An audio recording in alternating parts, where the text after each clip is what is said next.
Hello friends, welcome to વિશારદ. અર્થગ્રહણ અંતર્ગત અગાઉના 5 મહત્વપૂર્ણ પેરેગ્રાફ સોલ્વ કર્યા પછી આજે એક એવો જ અગત્યના પેરેગ્રાફ સાથે આપ સર્વનું સ્વાગત છે. પેરેગ્રાફ જોઈએ. ઉપનિષદોની મહત્તા છતાં આપણે ઋષિઓના વંશજો તરીકેની બડાઈ મારતા હોવા છતાં બીજી ઘણી પ્રજાઓની સરખામણીમાં મારે તમને કહેવું જોઈએ કે આપણે દુર્બળ છીએ, અતિ દુર્બળ છીએ. સૌથી પહેલી આવે આપણી શારીરિક દુર્બળતા. ઓછામાં ઓછા આપણા 1/3 દુઃખોનું મૂળ આપણી શારીરિક નબળાઈ છે. આપણે કામ કરી શકતા નથી, આપણે સંગઠન સાધી શકતા નથી, આપણને એકબીજા પ્રત્યે પ્રેમ નથી, આપણે અતિશય સ્વાર્થી છીએ.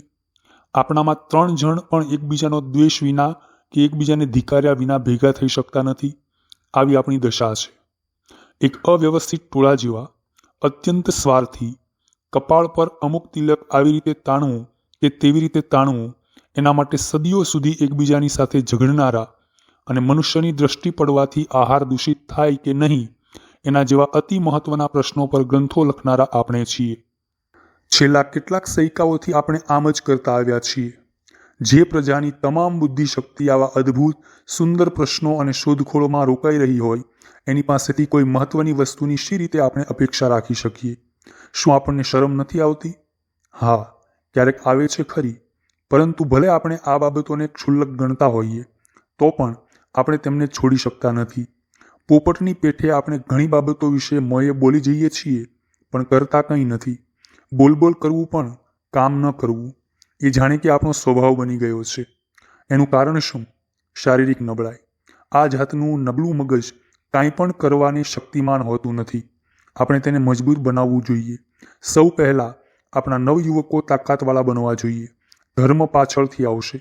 મારા યુવક મિત્રો, સુદૃઢ બનો. મારી તમને એ સલાહ છે. ગીતાના અભ્યાસ કરતાં ફૂટબોલ રમવાથી સ્વર્ગની વધુ નજીક જશો. આ શબ્દો આકરા છે પણ મારે તમને સંભળાવવા પડે છે કારણ કે હું તમને ચાહું છું. પગરખું ક્યાં ડંખે છે એ મને ખબર છે. મેં થોડો એક અનુભવ લીધો છે. તમારા બાવડા અને સ્નાયુઓ જરા વધુ મજબૂત હશે તો તમે ગીતા વધુ સારી રીતે સમજી શકશો. તો પરીક્ષાર્થી મિત્રો, આ એક મહત્વપૂર્ણ પેરેગ્રાફમાંથી આપણને કેવા પ્રકારના પ્રશ્નો પૂછાઈ શકે અથવા બની શકે એની વાત કરીએ. પ્રશ્ન જુઓ.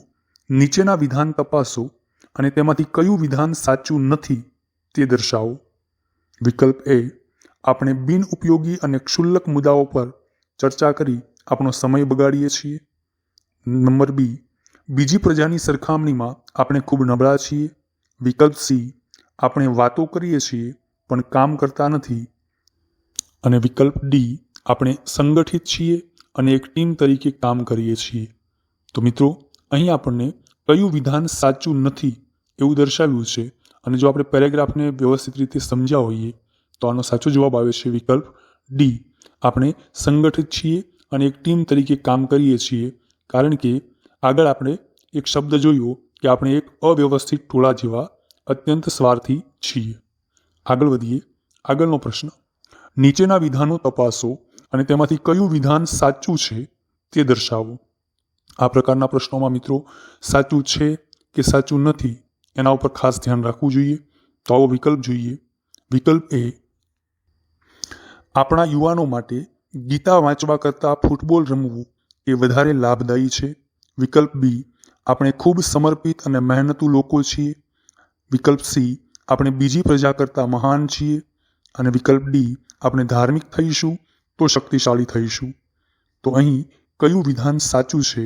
તો પેરેગ્રાફના આધારે વિકલ્પ એ તદ્દન સાચું છે કે આપણા યુવાનો માટે ગીતા વાંચવા કરતાં ફૂટબોલ રમવું એ વધારે લાભદાયી છે. આગળનો પ્રશ્ન. નીચેના વિધાનો તપાસો અને તેમાંથી કયું વિધાન સાચું નથી તે દર્શાવો. વિકલ્પ જુઓ. એ, લેખકને ખ્યાલ છે કે આપણી નબળાઈનું મૂળ કારણ શું છે. વિકલ્પ બી, આપણે ઋષિઓના વારસ અને ઉપનિષદોના અભ્યાસુ હોવાથી મહાન છીએ. વિકલ્પ સી, આપણે કપાળ પરના તિલકને જીવનનો એક મહત્વનો મુદ્દો માનીએ છીએ. અને વિકલ્પ ડી, આપણે સ્વાર્થી છીએ, એકબીજાની ઈર્ષા કરીએ છીએ અને આપણે અસંગઠિત લોકો છીએ. તો આમાંથી કયું વિધાન પેરેગ્રાફના આધારે સાચું નથી? તો આનો સાચો જવાબ આવે છે વિકલ્પ બી, આપણે ઋષિઓના વારસ અને ઉપનિષદોના અભ્યાસુ હોવાથી મહાન છીએ એ વિધાન આ પેરેગ્રાફના આધારે જરા પણ બંધ બેસતું નથી. તો આ રીતે મિત્રો જેટલી વધુ પ્રેક્ટિસ કરશું એટલો આપણને પરીક્ષામાં ફાયદો થશે. ફરી મળીશું એક નવા પેરેગ્રાફ સાથે. Join Visharad to be Visharad. Thank you very much.